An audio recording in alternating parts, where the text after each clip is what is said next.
Merci à toutes et à tous de suivre Entre lignes votre émission.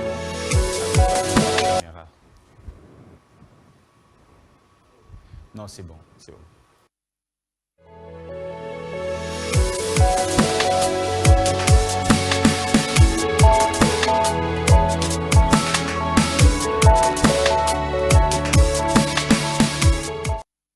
Merci à toutes et à tous de nous suivre. Bienvenue dans votre émission Entre les lignes. Mesdames et messieurs, l'actualité reste dominée par le processus électoral qui est en cours en République démocratique du Congo. Comme vous le savez, 24 candidats sont en lice pour briguer la magistrature suprême. On va donc aller peindre au peigne fin chaque candidat pour savoir qui est celui qui a plus de probabilité de pouvoir l'emporter. Mesdames et messieurs, pour cette émission spéciale, on reçoit une personne aussi spéciale qui a toujours été présent, Maître Blanchard Mongomba, toujours présent quand Congo Buzz a besoin de lui. Il est parmi les personnes qui ont soutenu longuement cette chaîne. Merci beaucoup, Maître Blanchard Mongomba, secrétaire général de Nouvel Élan, donc le patron de ce parti politique. Maître, bonjour.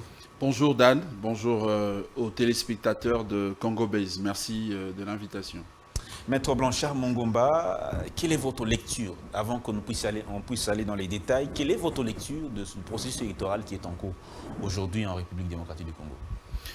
Une fois de plus, merci Dan pour l'invitation. Je crois qu'il faut le dire que ce processus tout au début a commencé avec beaucoup d'hésitation. Puisque nous, de l'opposition, il faut le rappeler, nous avions commencé par exiger à ce que la procédure de désignation des animateurs de cette CENI soit respectée, puisque comme vous le savez, déjà au niveau des composantes, il y avait des soucis avec l'Église catholique, l'Église protestante, ça créait des remous. Finalement, il fallait passer au niveau de l'Assemblée nationale pour l'entérinement. Cette étape est passée avec beaucoup de douleur. Après, il y a eu justement l'étape qui consistait à faire voter les lois, l'étape de réforme, la loi portant organisation et fonctionnement de la Commission électorale nationale indépendante. Il y a eu la loi électorale, mais également plusieurs autres textes devant accompagner ces processus. Il y a eu également beaucoup d'encre et salive parce que nous, de l'opposition, à cette époque, nous avions proposé plusieurs réformes dont certaines n'ont pas été retenues, ce qui n'a pas empêché à ce que nous puissions continuer dans le processus. Il y a eu finalement l'étape de l'enrôlement et aujourd'hui, ce sont les dépôts de candidature. Bref, je dirais qu'au départ, il y a eu vraiment beaucoup de souffrance, beaucoup de difficultés. Est-ce qu'il fallait aller? Est-ce qu'il ne fallait pas aller? Est-ce que ça allait être inclusif, moins inclusif?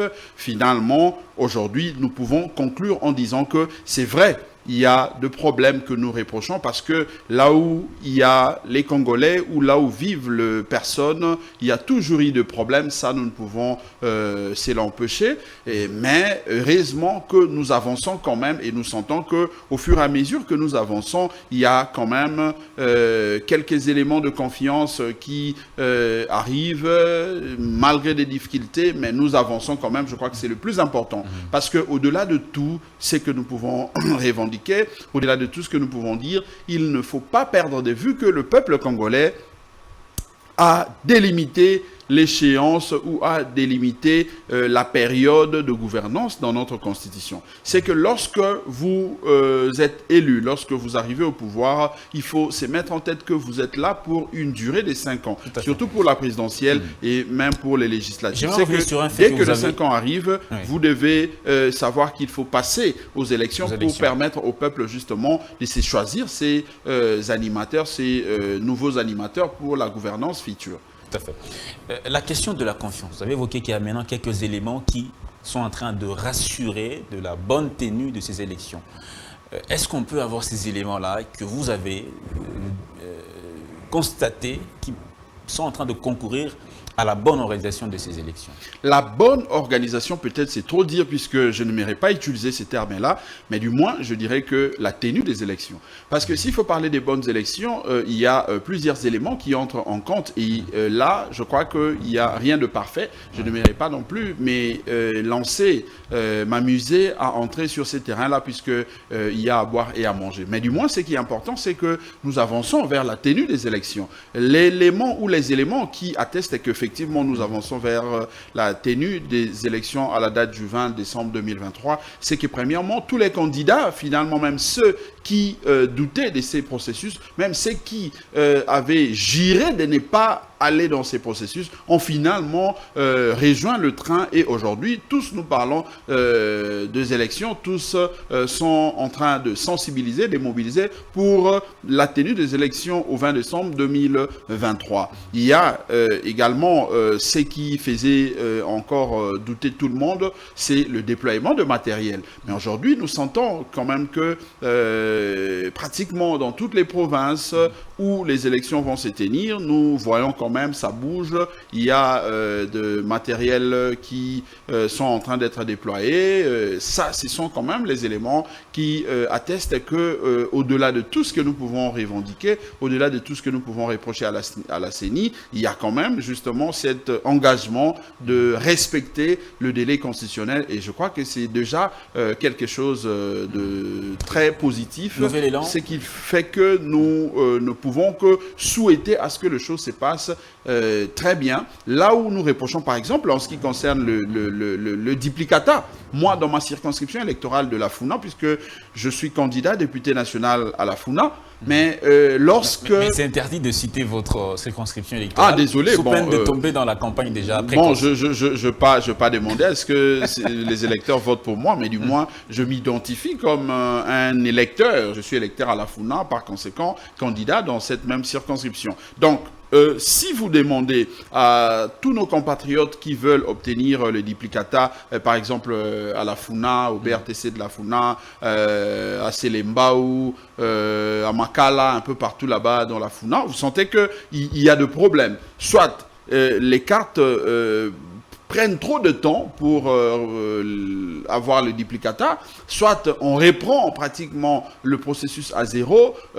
Tout ça, ça pose un peu d'énormes problèmes. Nous craignons que le jour du vote, qu'il y ait trop de remous, trop de tensions, parce que les électeurs viendront, mais ils seront butés à un problème selon qu'il a une carte, mais dans sa carte, il n'y a pas de numéro, il n'y a pas de photo, il n'y a pas de visibilité. Comment la CENI compte résoudre cette question? Ça, jusque-là, nous n'avons pas encore de réponse rassurante. Voilà pourquoi nous estimons que... Mais c'est un problème qui peut être minoré, en quelque sorte. Oui, mais nous pensons que ça doit être pris en compte de maintenant. Parce qu'à l'époque, on nous disait que ça allait être pris en compte par le mécanisme et la procédure de l'octroi des duplicata. Mais lorsque nous regardons ces mécanismes de l'octroi des duplicata, nous sentons qu'il y a aussi des soucis. Ces mécanismes n'avancent pas tels que nous les souhaitons parce qu'il y a plusieurs Congolais, plusieurs électeurs qui ont ces soucis-là. Mais malheureusement, lorsqu'ils se présentent devant ces bureaux de la CENI pour obtenir ces duplicata, eh bien, ils sont butés à ces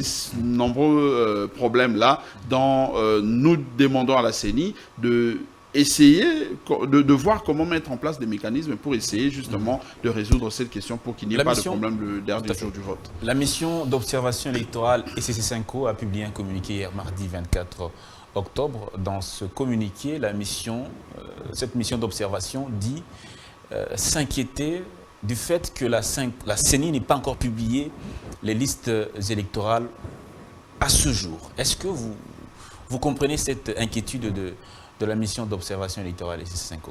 Je crois que c'est normal puisque la loi dit que la CENI doit publier les listes des électeurs dans chaque bureau de vote de manière à ce que chaque citoyen qui s'est enrôlé sache où il va voter ou par mégarde, si son nom ne figure pas là, il peut solliciter ou intenter un recours de manière à ce que la CENI essaie de voir qu'est-ce qui n'a pas permis à ce que son nom soit affiché. Donc ce n'est que légitime. Mais la CENI essaie d'avancer aussi ses arguments pour dire que elle ne préfère pas afficher, vu les nombres des électeurs, elle préfère garder les listes entre les mains d'un commis de la CENI, de sorte que lorsque les électeurs arrivent, c'est présent au niveau de cet agent de la CENI et on peut justement lui permettre de voir la liste. Moi, je pense que les deux possibilités, il y a justement possibilité, il y a justement une solution intermédiaire qui peut être envisagée. On peut prendre ce que les CC et la SENCO proposent. Nous prenons la réponse que la CENI donne pour essayer de trouver les justes milieux. On peut afficher quelques noms des électeurs qui pourront trouver de l'espace dans ces écoles. Et là où il n'y aura pas assez d'espace, on garde les listes entre les mains des agents, de sorte que ceux qui ne trouveront pas leur nom affiché devant les écoles, devant les salles de classe, pourront justement recourir auprès de l'agent de la CENI pour aller s'assurer qu'effectivement son nom est là. Mais lorsqu'on utilise l'un des procédés en excluant l'autre, c'est là où ça crée un peu de doute, ça crée un peu justement de frustration dans le chef des acteurs de la société civile, dont notamment les CC et la SENCO. Donc moi je me dis que la CENI ne doit pas prendre ou ne doit pas considérer que toutes les observations qui se font dans le cadre de son travail, c'est toujours pour l'invectiver ou pour le condamner. Peut-être qu'il faut prendre en tout cas du bon côté toutes ces observations de manière à ce que ça permette à la CENI d'améliorer son travail, puisque le plus important ici, c'est que nous puissions aller à un processus qui rassure tout le monde. Si le communiqué de la SENCO et de l'ECC peut aider à ce que la CENI améliore sa façon de présenter les choses, moi je pense que la CENI doit intégrer cela. La CENI ne peut pas considérer que tout ce qui peut être dit dans le cadre de son travail n'a pour objectif que de vouloir le condamner, de vouloir en tout cas le descendre. Merci beaucoup, Maître Blanchard Mongomba. Élection prévue le 20 décembre 2023. Pour le moment, il y a 24 candidats à la présidentielle de décembre 2023. Alors dites-nous, sur les 24, quels sont les candidats les plus, on dira les plus sérieux, les plus importants en termes de popularité, les candidats qui peuvent sérieusement prétendre à l'élection, parmi les 24? Ben, moi, je pense que s'il faut analyser ces candidats ou ces candidatures par rapport à la popularité, on ne fera pas œuvre et étude où nous n'allons pas aider notre population à comprendre justement comment voter. Le mieux à faire, c'est plutôt voir parmi ces candidats quels sont les candidats qui présentent un programme le mieux adapté aux problèmes des Congolais. Parce qu'en termes de popularité, nous voyons, même les footballeurs sont populaires dans leur milieu de football. Si vous prenez les musiciens, dernièrement, on a vu la polémique entre Ferré, Fali, Poupa, qui est populaire, qui n'est pas populaire. Donc la popularité, nous pouvons la retrouver dans tous les secteurs, dans tous les milieux. Mais le plus important en politique, ce n'est pas le fait que l'on soit populaire ou moins populaire. On soit aimé de la population aussi. Oui, on peut être aimé de la population, mais on n'est pas celui qui apporte les solutions aux problèmes des populations. Ça, il faut faire cette différence-là. Puisque nous avions vu les politiques parmi, en tout cas dans l'histoire politique de notre pays, et même s'il faut recourir à ce que nous pouvons appeler la politique comparée, une analyse comparative, vous verrez que ce ne sont pas forcément les politiques qui sont populaires, qui sont aussi ceux qui apportent les solutions aux problèmes, aux desiderata de la population. Et c'est comme ça que nous, au Nouvel Élan, nous disons qu'il faut établir comme critère ou prendre comme premier critère pour désigner le meilleur acteur politique, non pas la popularité, sa popularité, mais plutôt son programme, sa vision et son projet de société. Partons de cet élément. Moi, je peux dire que jusque-là, nous avions vu M. Delis Esanga passer présenter son programme. C'est vrai que je n'ai pas eu le temps d'entrer dans le détail de son programme. Nous sommes en train de scruter, de lire de fond en comble son programme. Nous avions entendu M. Matata Ponyo présenter aussi son programme, mais jusque-là, nous n'avions pas encore vu tous les autres candidats présenter le leur. Mais En ce qui concerne le Nouvel Élan, notre candidat, qui est Adolphe Mosito, a présenté aussi ses 25 politiques publiques, ce qu'il compte mettre en exergue, mettre en mouvement une fois au niveau de la présidentielle. Mais d'ici là, puisque depuis qu'il a été désigné candidat président de la République pour le compte du Nouvel Élan au Congrès, il n'a pas encore pris parole. Lorsqu'il va sortir officiellement, ce sera l'occasion de nous présenter ou de présenter à l'opinion son programme, puisqu'il faut noter que l'élection présidentielle est un rendez-vous entre le candidat président de la République, l'homme et le peuple. Et à l'occasion, il va présenter au peuple ce qu'il entend défendre, ce qu'il entend présenter pendant son quinquennat et pourquoi pas pendant la décennie, parce que nous parlons en termes de décennie. En tant que parti d'opposition, vous êtes partant pour une candidature commune. Cette candidature doit plutôt tourner autour du programme et non des individus, de l'individu. Non seulement du programme, mais de l'individu seulement, du programme seulement, pas de l'individu, même pas tenir compte de son parcours, de son expérience professionnelle, de ses compétences. Le programme prime sur tous ces éléments-là. Le programme prime sur tous ces éléments. Parce que c'est sur base du programme que l'on peut envisager l'idée d'une candidature commune. On ne peut pas à ces jours parler d'une candidature commune lorsque nous ne connaissons pas déjà ce que l'un et l'autre présentent en termes de gouvernance, en termes de gestion de la cité. Puisque ce qui unit, ce qui met en commun tous ces candidats, ce n'est pas le fait qu'ils sont candidats, mais c'est le fait que tous veulent aller à la rescousse de notre peuple. Mais comment aller trouver des solutions aux problèmes du peuple si vous n'arrivez pas à présenter les solutions, d'abord le diagnostic que vous faites de la situation de cette population, les solutions que vous envisagez par rapport à ces problèmes et comment vous les quantifiez, comment vous les chiffrez, comment vous les budgétisez. C'est ça ce qui est plus important. Et là, nous nous disons que lorsque tous les candidats vont présenter leur programme, en ces moments-là, nous pouvons à la limite voir quels sont les programmes qui ont des similitudes. Mais si on ne sait pas, c'est que Moïse Katumbi présente, c'est que Martin Fayoulou présente, c'est que Denis Mukwege, c'est que Monsieur Félix Tshisekedi présente, comment pourrons-nous savoir qu'il y a similitude entre tel ou tel autre programme de manière à envisager une candidature commune? C'est mettre la charrue avant le bœuf. C'est là où nous nous disons qu'il vaut mieux que chaque candidat s'emploie à décliner son programme, que chaque candidat s'emploie à présenter de manière exhaustive ce qu'il entend faire lors de sa mandature, lors de son quinquennat, pour que notre peuple ait le temps d'étudier, d'analyser chaque candidature et permettre justement à ces peuples de se définir, d'avoir une décision sur le choix qu'il va porter par rapport justement quels sont les éléments d'appréciation qui peuvent être objectifs et mettre tout le monde d'accord, tous les candidats d'accord, autour d'un programme, d'un candidat commun? Quels sont les aspects d'appréciation? Les éléments d'appréciation peuvent être les éléments d'appréciation objectifs censés mettre tout le monde d'accord. Moi, je crois que les éléments d'appréciation, c'est comme je l'ai dit, il faut commencer par présenter le programme. Quel est le programme de chaque candidat?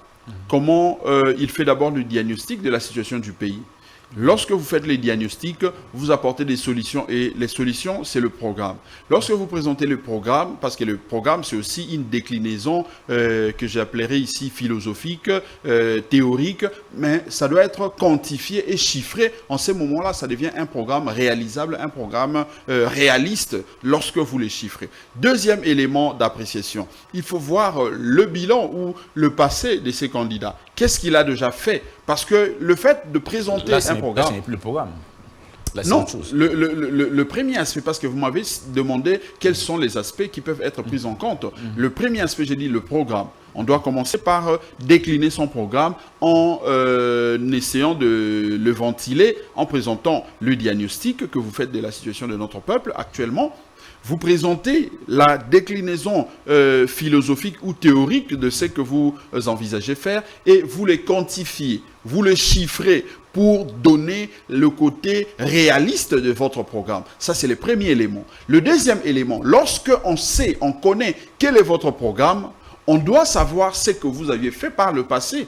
Parce qu'on ne peut pas avoir un candidat président de la République qui, si bien il peut avoir un programme, mais que l'on ne connaît pas son passé. Nous devons savoir au moins pourquoi est-ce qu'on demande à ce que les candidats présidents de la République présentent l'extrait de casier judiciaire. C'est parce que justement, l'objectif c'est de voir ce que ces messieurs étaient dans le passé. Est-ce que ces messieurs n'étaient pas un criminel? Est-ce que ces messieurs n'avaient pas mal géré? Est-ce que toutes ces questions entrent en ligne de compte pour permettre justement à notre peuple de se dire, au-delà, en plus du programme de ces candidats, il suffit de voir ce qu'il a fait dans le passé pour me donner une opinion. Ceux qui ont des casiers judiciaires remplis ne peuvent pas prétendre être du nombre. Cette candidature commune. Oui, non, je donnais l'exemple du casier judiciaire pour montrer que le passé a un impact réel dans les candidatures ou dans l'analyse des différentes candidatures. Quand vous parlez ici, du passé, je veux parler du passé seulement en termes de casier judiciaire ou du passé en termes de parcours professionnel, exact. Parcours académique ou réalisation, expérience professionnelle. Le tout. Donc, je prends ici parce que ici on parle politique. Nous devons voir le candidat président de la République qui se présente devant le peuple. C'est un acteur politique qui est là depuis combien de temps? On essaie de voir depuis autant d'années. Ok. Qu'est-ce qu'il a fait pour le peuple? Parce que vous savez, moi j'entends les candidats dire non, tel candidat est Maboko Pembe. Certains n'ont jamais géré. Mais maintenant, c'est ça le vrai problème. Parce que lorsque quelqu'un n'a jamais géré, la crainte c'est quoi?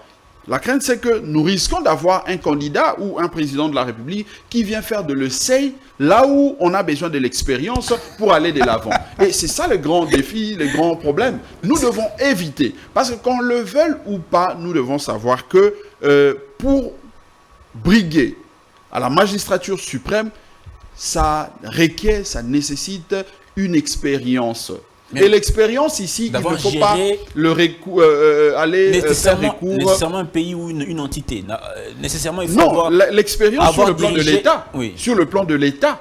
Parce que vous pouvez avoir, il se peut que vous puissiez avoir de l'expérience sur le plan des entreprises privées, vous étiez dans un domaine X, c'est bien bon. Mais est-ce cela suffit pour vous donner de l'expérience, de la maîtrise dans la gestion de la chose publique? Puisque la chose publique a ses principes, la chose publique a ses règles, qui est différente de la gestion d'une entreprise privée.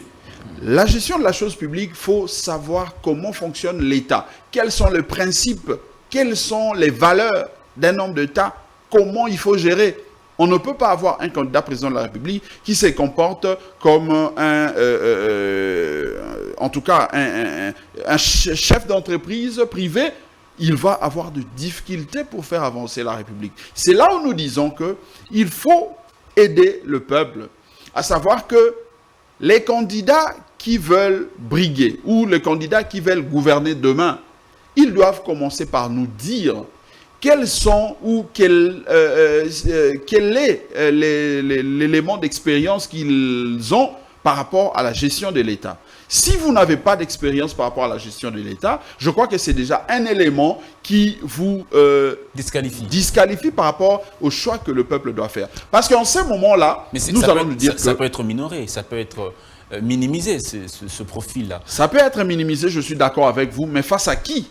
Si en face de vous, vous avez quelqu'un qui a la maîtrise de l'État, quelqu'un qui a géré l'État, et que ces candidats a aussi un programme qui correspond aux problèmes de notre peuple, je ne crois pas qu'en ces moments-là, on peut minorer ou minimiser vos, en tout cas, ces côtés-là de manque d'inexpérience du candidat. Donc, les candidats qui doivent être choisis par notre peuple doivent être non seulement ces candidats qui présentent un meilleur programme par rapport aux desiderata de notre peuple, selon qu'il a fait les diagnostics, mais aussi un candidat qui a une expérience par rapport à la gestion de la chose publique, par rapport à l'État, de manière à ce que lorsqu'il entre dans la chose publique, il sait que mon programme a été élaboré tenant compte des difficultés de notre peuple, mais attention, dans le passé, nous avions connu tel problème, tel autre problème.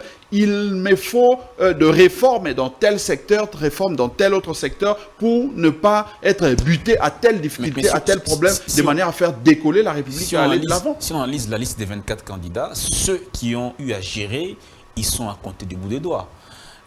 C'est déjà un critère qui déséquilibre beaucoup qui sont aujourd'hui candidats.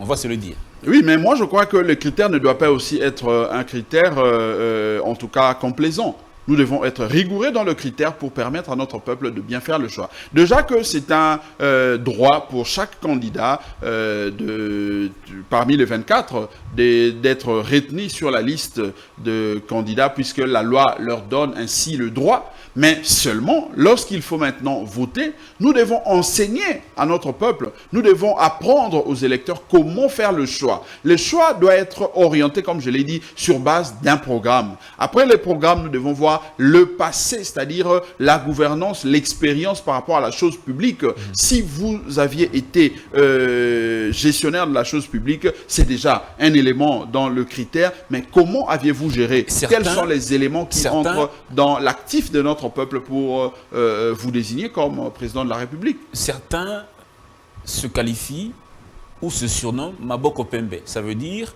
ils sont sans tâche, ils n'ont jamais géré. Pour eux, ce serait plutôt un atout, mais pas une faiblesse. C'est une escroquerie. C'est une escroquerie parce que lorsque quelqu'un se présente comme Maboko Pembe, il n'a jamais géré, c'est bien bon. Mais maintenant, lorsqu'il arrive au sommet de l'État, c'est M. Maboko Pembe sera obligé de tout apprendre parce qu'il est Maboko Pembe. Je préfère parce que nous donnons souvent un adage entre un chauffeur qui a de l'expérience. Parce que lorsqu'un chauffeur a de l'expérience, il faut savoir qu'il a eu à connaître des accidents, il a eu à connaître plusieurs faits. C'est ce qui lui donne justement la maîtrise au volant de l'expérience pour ne plus retomber dans les mêmes fautes, les mêmes erreurs. Mais lorsque quelqu'un sort fraîchement de son école de formation, de l'écolage, ce monsieur n'a pas encore connu des accidents, n'a pas encore connu de problèmes. C'est un tel monsieur, vous ne pouvez pas le placer directement sur l'autoroute, vous ne pouvez pas le placer sur le grand boulevard de peur qu'il rencontre de problèmes qu'il ne saura pas gérer. C'est ça justement la difficulté entre ces gens qui se disent, ces candidats qui se disent Maboko Pembe et les candidats qui ont eu à gérer. Donc, lorsque un candidat s'est dit être Maboko Pembe, c'est un candidat qui est très dangereux parce qu'il n'a pas encore les notions, il n'a pas encore la pratique de la chose publique. Il va prendre encore beaucoup de temps pour tout apprendre. Or, il faut rappeler à notre peuple que les mandats n'est que de 5 ans. Lorsque M. Maboko Pembe va devoir tout apprendre dans la chose publique pendant 3 ans, 4 ans, 5 ans, eh bien, tout le mandat est fini. Il ne pourra pas prendre de décision réfléchie, il ne pourra pas prendre de décision en âme et conscience parce qu'il était en train de s'essayer et malheureusement le peuple n'a pas besoin de ces candidats qui viennent s'essayer. Le peuple a besoin des candidats qui ont de l'expérience, qui savent que lorsque je me retrouve devant telle situation, il me faut telle décision. Lorsque je me retrouve devant telle situation, il me faut tel organe, telle instance pour me permettre d'aller de l'avant et résoudre le problème du peuple. C'est ce genre de candidat que notre peuple veut pour le décollage de la République démocratique du Congo. En 2018, vous avez soutenu Martin Fayulu, qui a été élu, selon vous, et que sa victoire lui a été volée. Martin Fayulu est dans ce critérium-là, des candidats qui n'ont jamais géré le pays, ni gouverneur, ni bourgmestre. Il s'appelait aussi à l'époque Maboko Pembe. Est-ce que le peuple avait commis une erreur de donner à Martin Fayulu les suffrages en 2018? Je crois qu'en 2018, ce n'était pas une erreur, parce qu'il faut noter qu'en 2018, Martin Fayulu avait l'avantage d'avoir à ses côtés un monsieur comme Jean-Pierre Bemba. Et Jean-Pierre Bemba n'est pas n'importe qui. Jean-Pierre Bemba est un ancien vice-président de la République. Il a eu à faire ses expériences dans la gestion de la chose publique. Ce n'est pas lui qui avait été élu. C'était pas lui qui était élu. Je suis d'accord avec vous. Mais comme je l'ai dit, il avait l'avantage d'avoir à ses côtés un certain Jean-Pierre Bemba. Il avait l'avantage d'avoir à ses côtés un certain Moïse Katumbi qui a quand même géré au niveau provincial. Il fut gouverneur de la province du Katanga, le Grand Katanga, avant son démembrement. Il a eu la chance d'avoir à ses côtés en tout cas Adolphe Mouzito, qui n'est pas n'importe qui, un ancien Premier ministre de la République. Et nous savons tous qu'un ancien Premier ministre de la République, c'est lui, en réalité, qui a géré la République, puisque le président de la République ne gère pas la République. Le président de la République a ses domaines de compétences, mais qui le partage aussi avec le gouvernement. Or, le chef de l'exécutif, le chef du gouvernement, en réalité, c'est le Premier ministre. Donc, à ses côtés, Martin Fayulu avait l'avantage d'avoir un Adolphe Mozito qui a l'expérience et la maîtrise de la chose publique de l'État. Il avait une fois de plus l'avantage d'avoir à ses côtés un certain Matungulu Freddy. Matungulu Freddy, un gestionnaire de la Banque centrale du Congo, il a été ministre des Finances. Donc, bref, je dirais qu'il avait l'avantage. Et même avant le départ de nos amis ou de messieurs Tshisekedi et Kamere dans ce qu'ils avaient créé comme cash, Vital Kamerhe, c'était aussi un ancien speaker, c'est-à-dire président de l'Assemblée nationale. Donc, bref, Martin Fayulu, en 2018, c'est vrai, il n'avait pas l'expérience de la gestion de la chose publique, mais au moins, il trouvait l'excuse par le fait qu'à ses côtés, il était bien entouré avec des gens de beaucoup d'expérience, beaucoup de maîtrise de la gestion de l'État, qui allaient justement le rôder pour permettre justement à faire avancer la République. Encore que, il y avait une option, c'est là qu'il fallait qu'il soit là pour des années, de manière à remettre la Constitution à sa place. Parce que vous savez qu'en 2018, Kabila avait violenté la Constitution de la République. La Constitution avait perdu son serveur, la Constitution avait perdu justement son esprit. Parce que je peux prendre comme exemple, c'est que là où la Constitution dit que le mandat est de 5 ans, M. Kabila avait prolongé, rallongé les mandats à 7 ans. Donc, la Constitution avait perdu un peu ses repères. Et la mission de Martin Fayulu était de nous permettre justement de replacer la Constitution à sa place. Alors, et permettre à la République d'avoir de nouvelles élections pour aller de l'avant. Si M. Fayulu n'était pas entouré de toutes ces personnes qui ont de l'expérience, qui ont un parcours avéré, ce serait une grave erreur de lui laisser la chose publique à lui tout seul, de gérer sans expérience. Il allait être pire que tout ce que nous avions connu comme président de la République dans ces pays.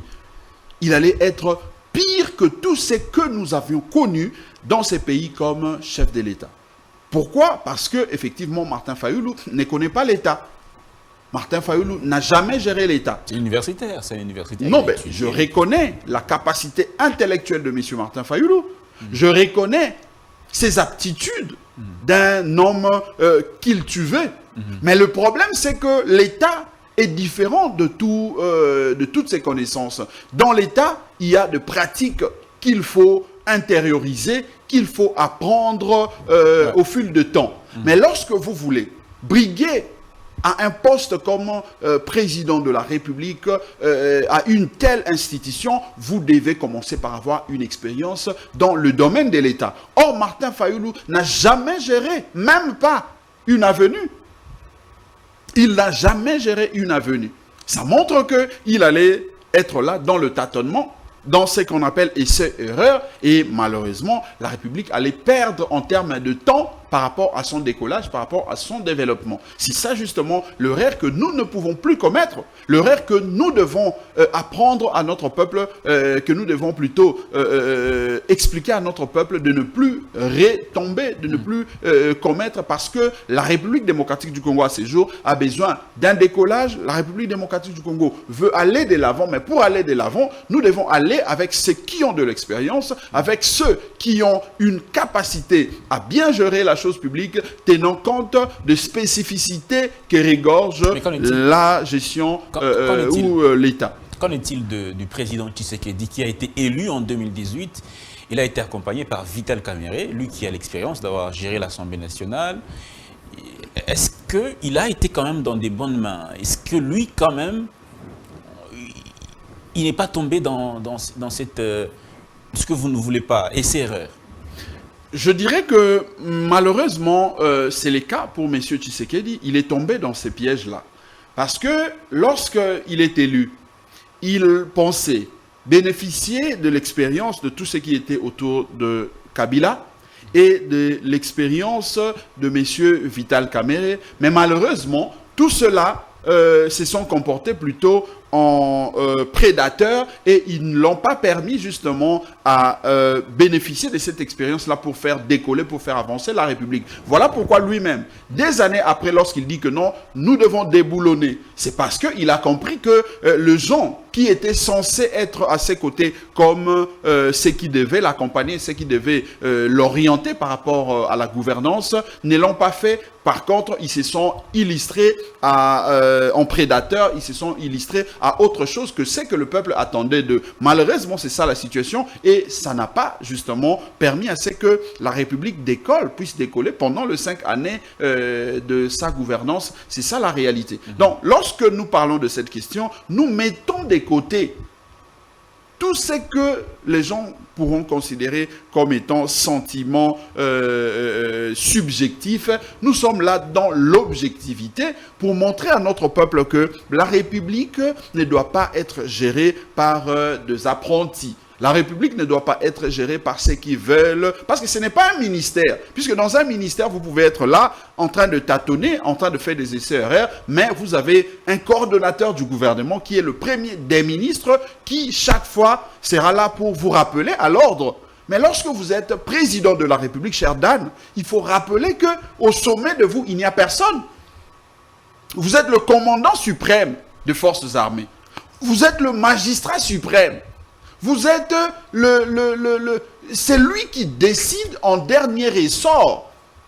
Donc ça, c'est très grave. Lorsque nous voulons désigner un président de la République, nous devons tenir compte de toutes ces spécificités. Moi, je me rappelle d'un ouvrage de Nicolas Sarkozy.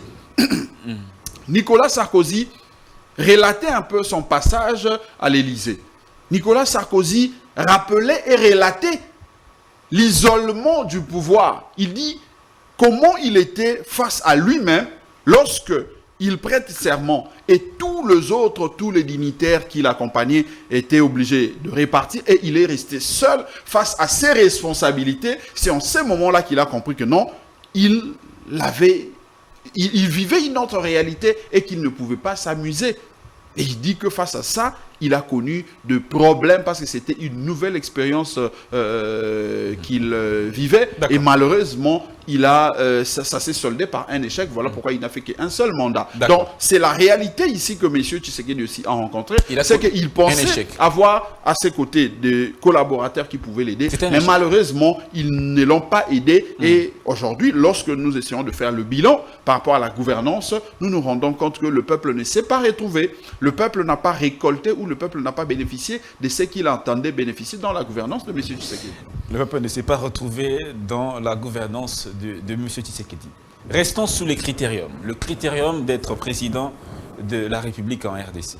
Maître Blanchard Mungomba, est-ce que le niveau académique compte-t-il pour être président de la République démocratique du Congo? Certains sont peut-être... je dirais peut-être gradués, d'autres licenciés, d'autres sont à un niveau un peu échelon un peu plus grand, des docteurs, ils ont des DA, des DES. Est-ce que le niveau académique compte-t-il nécessairement pour être président de la République démocratique du Congo? Effectivement, le niveau académique compte, mais il n'y a pas que ces critères. Parce que les critères que moi j'ai évoqués ici sont des critères cumulatifs. C'est-à-dire, nous devons prendre les niveaux académiques. En plus du niveau académique, nous devons prendre... Le minimum, c'est lequel? Niveau académique, le minimum? Le minimum, en tout cas, par rapport à nous ici, c'est la licence. On doit être licencié. Le graduat, ça compte pas.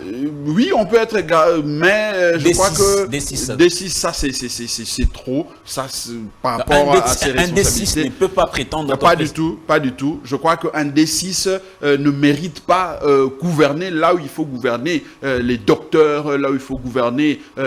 Tous ces mondes, tous ces esprits, tous ces grands esprits. Je crois qu'un D6 n'a pas vraiment... Même s'il a de l'intelligence naturelle de gestion. Parce que le leadership, c'est aussi une affaire naturelle. Exact. Le leadership, c'est aussi une affaire naturelle, mais ça requiert de connaissances additives. Il faut apprendre par rapport à l'évolution du monde, par rapport à la technologie, par rapport à l'histoire. Il faut avoir quand même des notions essentielles, des notions de base. Mais pour avoir ces basiques-là, il faut un minimum de licence. Il ne faut pas au niveau du diplôme d'État, puisque là, vous risquez d'être encore complexé face aux docteurs, face aux grands esprits qui seront devant vous, puisque vous ne serez pas là que pour gérer les Congolais. Vous serez obligé de faire face aux grands esprits du monde extérieur. Il faut rencontrer le monde scientifique, ainsi de suite.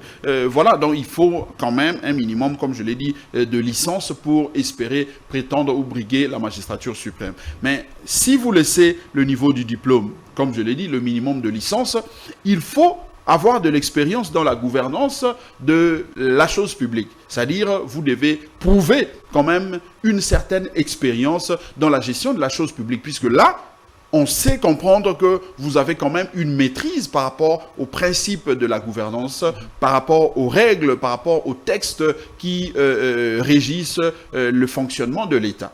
En plus de cet élément, vous devez présenter un programme qui répondent aux exigences, aux besoins de notre peuple. Lorsque vous présentez déjà le minimum de ces trois éléments, je crois que vous pouvez, en ces moments-là, être à l'aise de vous affronter aux autres candidats. Mais si vous n'avez pas ces trois éléments, je crois que déjà, mais comme je l'ai dit, ces éléments doivent être cumulatifs. Ça doit être cumulatif pour permettre... Non, pas séparé. Ça doit être... Puisque si c'est séparé, admettons que vous avez un licencié, un minimum de licence, un candidat qui a le minimum du diplôme de licence, qui se présente mais qui n'a jamais géré. Il se présente, il dit non, je suis Maboko Pembe. Mais un Maboko Pembe qui va aller tout apprendre au sommet de l'État, ça pose problème. Même si les prix Nobel de la paix, il n'a jamais géré, c'est toujours dangereux. Non, moi j'ai du respect pour le prix Nobel de la paix. Le prix Nobel de la paix, ce n'est pas n'importe qui. Le prix Nobel de la paix, c'est une personnalité que nous devons estimer, respecter par rapport... Mais le problème... Il est aussi Maboko Pembe. Oui, le problème, c'est à ce niveau-là. Lorsque le prix Nobel s'élance sur un terrain politique, c'est en ce moment-là que nous le regardons avec un œil politique. Nous ne le regardons plus comme une personnalité de grande valeur par rapport à la société. Sa valeur baisse. C'est pas que ça baisse, mais lorsque nous les présentons à l'échelle par rapport aux autres candidats, puisque maintenant, il doit s'affronter aux autres, non pas par rapport à la société, non pas par rapport seulement aux valeurs éthiques, mais les valeurs de la gestion de la cité. Est-ce que le prix Nobel de la paix a déjà géré une cité? Est-ce que le prix Nobel de la paix a déjà fait face aux réalités qui consistent à affronter, par exemple, la guerre, tout ça, ce sont des problèmes qu'il faut mettre, en tout cas, dans la balance pour voir si il faut vraiment que nous puissions avoir un candidat, un président qui est prix Nobel de la paix tout court. On est en train de citer Maître Blanchard Mungomba. Les critères d'appartenance au pays d'origine, la République démocratique du Congo. Faudra-t-il nécessairement être candidat congolais de père et de mère pour prétendre être président de la République? Ces critères, moi, je crois qu'actuellement, est nécessaire. De père et de mère? Actuellement. Pourquoi? Pourquoi actuellement? C'est parce que, en face de nous, nous avons une réalité. Parce qu'il faut toujours placer nos problèmes, nos questions par rapport au contexte. Le contexte actuel, c'est que le Congo est convoité par ses voisins, notamment le Rwanda, l'Ouganda. Nous avons plusieurs pays qui nous convoitent par rapport à notre richesse, par rapport à l'immensité de l'espace que nous avons hérité de nos pères fondateurs ou même du bon Dieu. Il nous a donné cette terre. Eh bien, nous devons justement tenir compte de cette convoitise, puisqu'on est convoité par les uns et les autres.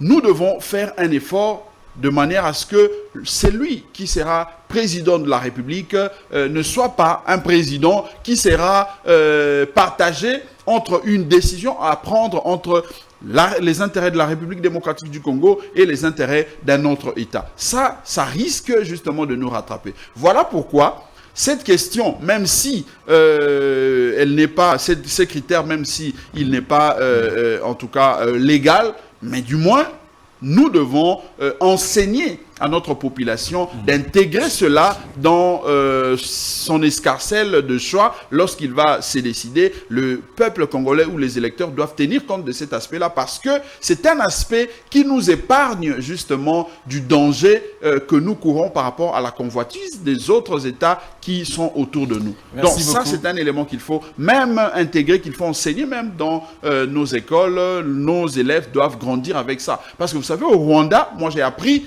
que dans des écoles, dans les universités, les étudiants et élèves sont enseignés par rapport à leur pays, mais surtout par rapport aux difficultés, aux conflits au conflit entre nous et leur pays, le Rwanda. Donc nous devons également tenir compte de cet aspect de choses. Parce que lorsque l'enfant grandit, doit comprendre que autour de nous, nous avons 9 frontières, mais parmi ces pays frontaliers, il n'y a que le Rwanda et l'Ouganda qui nous font trop de problèmes. Mais pourquoi est-ce qu'ils nous font trop de problèmes? C'est parce qu'ils ont un régime qui est sanguinaire, un régime dictatorial qui veut à tout prix avoir un président qui a un parent d'origine rwandaise, c'est vraiment un des dangers les plus énormes que nous pouvons connaître. Par rapport au contexte actuel, en tout cas, ça ne peut pas passer.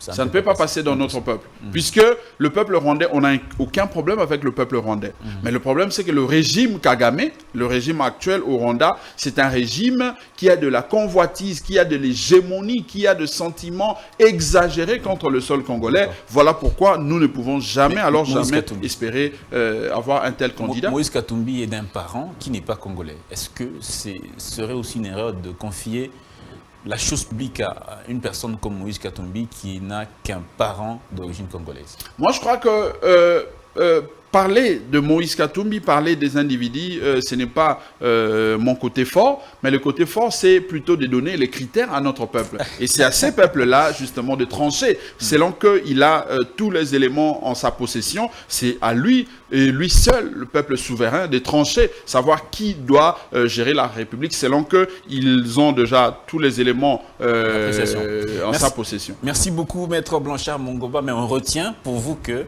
dans le contexte actuel, il faut qu'on ait un président qui soit congolais de père et de mère. Mais moi, je peux vous citer Adolphe Muzito, par exemple, parce qu'il faut donner les cas, puisque vous voulez m'amener sur les terrains de personnes. Adolphe Muzito est un candidat président de la République qui est né dans son Gungu natal. Il a fait ses études non seulement chez lui dans le Kwilu, à Kikwit, mais il a fini son université à l'université de Kinshasa. Adolphe Muzito est né de de parents congolais qui sont originaires de l'espace Grand Bandundu. Donc, c'est un Congolais de père et de mère. Adolphe Muzito parle, en tout cas, les langues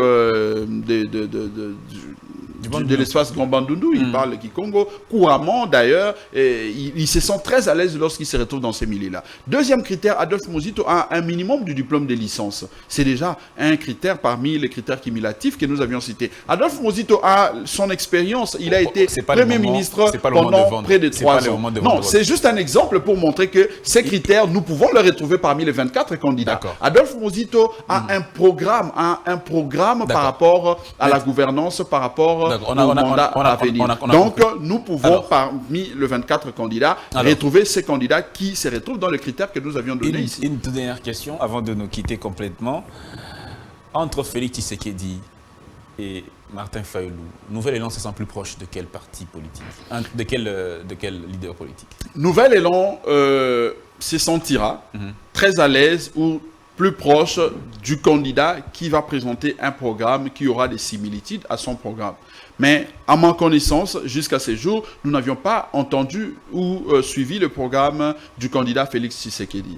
Jusqu'à ce jour, nous n'avions pas non plus suivi le programme du candidat Martin Fayulu. Ce qui m'amène à dire que jusqu'à ce jour, le Nouvel Élan ne se sent pas proche de tous ces deux candidats parce que n'ayant pas présenté leur programme. Mais nous, le Nouvel Élan, non seulement que nous avions déjà lancé nos 25 politiques publiques, mais le candidat président de la République, Adolphe Mozito, le numéro 24, va très bientôt présenter... Là, c'est déjà la campagne électorale. Ah, c'est la campagne. Ben, je m'excuse alors, puisque je crois que la CENI nous avait donné les numéros pour en parler aussi. Je crois que nos amis de la CESAC vont nous excuser. Mais seulement, ce que je peux dire, c'est qu'il a un programme, il va le décliner très bientôt, et nous pensons que tous les autres candidats vont faire la même chose. En ces moments-là, ce n'est que après ça que nous allons savoir qui est ces candidats qui se retrouvent être proches de tel ou tel autre candidat.